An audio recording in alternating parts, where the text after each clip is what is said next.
संघर्ष में आप अपनी एकजुटता को बनाए रखिए, सफलता जरूर मिलेगी। धन्यवाद। चलिए शुक्ला जी, बिल्कुल आप ठीक कह रहे हैं, चूंकि रमेश मिश्रा जी अगर पहुंच रहे हैं तो उन्हें एडमिट भी कराना है, अस्पताल में भी बहुत जिम्मेदारियां होती हैं, और निश्चित रूप से आपने कहा वो ठीक है।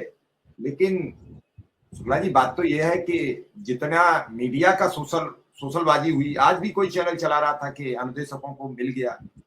ये जो खबरें हैं ये लोगों में बड़ा मिसगाइड कर देती हैं, और हम समझ नहीं पा रहे हैं कि ये किस आधार पर चला रहे हैं। अब फिर भी नहीं समझ रहे हो कि जब आपको नहीं मिला उसके बाद भी कोई चैनल कह रहा है कि मिल गया, तो फिर खबरों की सत्यता तो खुद भी जांच सकते हो। शिक्षक हो, किसी से पूछने की जरूरत नहीं है। आपका दर्द मेरे साथ साझा है।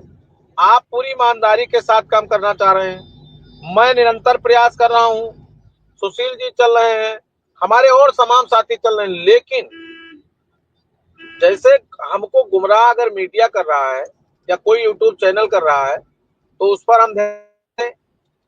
और रही बात खबरों की, तो जैसे आप कोई खबर निकाल कर बोलेंगे तो उसमें कहीं ना कहीं कोई सच्चाई होगी। कुछ लोग कहीं नहीं जाते हैं, खबर चला देते हैं। जैसे हिंदुस्तान की जो खबर छपी थी, आदरणीय तिवारी जी बहुत ही गंभीर, संवेदनशील और बहुत ही कर्तव्य जर्नलिस्ट हैं। उन्होंने जो कुछ भी लिखा वो उनकी ताकत है कि वो आदरणीय प्रमुख सचिव साहब के साथ बैठते हैं, वो मंत्री जी के यहाँ बैठते हैं, वो विशेष सचिव के यहाँ जाते हैं, उनका एक अपना लेवल है, प्रमुख सचिव के यहाँ जाते हैं।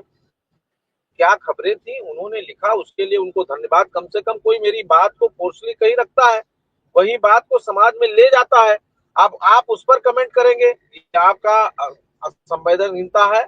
और रही बात, जब तक हम लोग जैसे पैरवी हम कर रहे हैं, आप हमको सुनेंगे और अभी जो साल भर कोई गायब रहेगा वो आकर के बैठ के बोल देगा, आप उसको कमेंट मोहर लगा देंगे कि बस जिंदाबाद जिंदाबाद जिंदाबाद। तो ये धैर्य आप पालिए, हमारे तमाम लोग काम कर रहे हैं, मैं किसी की बुराई नहीं कर रहा हूं। और उन तमाम साथियों से मैं बार बार अपील करता हूं कि शिक्षा मित्रों का कुछ होगा तो उसका श्रेय शिव कुमार शुक्ला का नहीं रहेगा, उन तमाम साथियों का है जो परोक्ष रूप से अपरोक्ष रूप से शिक्षा मित्रों के लिए संवेदनशील हैं और संघर्षशील हैं।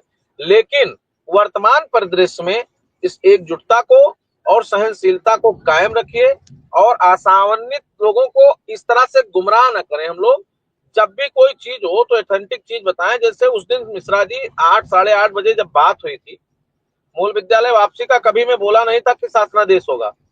और उस दिन भी हमारी आपकी बात हुई थी तो मैंने इतना कहा था कि शाम तक संभव है, हो सकता है, लेकिन जब तक दस्तखत नहीं हुआ तब तक हम लोग बोले नहीं। तो जब तक शासनादेश पे दस्तखत नहीं होगा, मानदेय वृद्धि का घोषणा नहीं होगा, तब तक शिव कुमार शुक्ला नहीं बोलेंगे।